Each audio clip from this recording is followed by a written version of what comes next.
આરોપીને હરિયાણાથી ઝડપ્યો। પોલીસે સુરેન્દ્ર પ્રસાદ વર્માને હરિયાણાથી ઝડપી પાડ્યો। પેરોલ પર બહાર આવીને છેલ્લા 1 વર્ષથી તે ફરાર હતો। હત્યાના ગુનામાં લાજપોર જેલમાં બંધ હતો। ઓપરેશન કારાવાસ અંતર્ગત સચિન પોલીસને આ સફળતા મળી છે। ઓપરેશન કારાવાસ અંતર્ગત સુરત સચિન પોલીસે કાર્યવાહી કરી હતી અને પેરોલ ઉપર બહાર આવીને ફરાર થયેલા આરોપી કેદીને 9 વર્ષે ઝડપી પાડવામાં આવ્યો।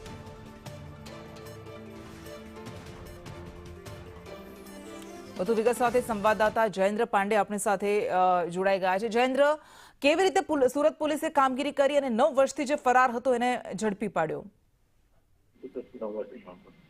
जी बिल्कुल, જે રીતે વાત કરવામાં આવે સુરત પોલીસ દ્વારા અત્યારે ઓપરેશન કારાવાસ અંતર્ગત જે ફરાર આરોપીઓ તેને પકડવા માટેની તજવીજ હાથ ધરવામાં આવી છે, અભિયાન શરૂ કરવામાં આવ્યું છે।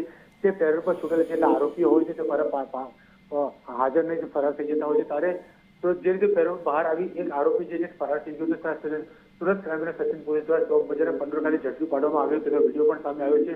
પોલીસે વેચ પલટો કરીને આરોપી કેદી મેહુલ ઉર્ફે મહેશ રામજી ભટ્ટીને ઝડપી પાડ્યો હતો અને તે આરોપી જે છે વર્ષ 2016માં જે છે વરસા વિસ્તારમાં લૂંટના ગુનામાં પકડાયો હતો, તેને 7 વર્ષની સજા થઈ હતી અને ત્યારબાદ વર્ષ 2024માં તે પેરોલ પર બહાર આવી ફરાર થઈ ચૂક્યો હતો।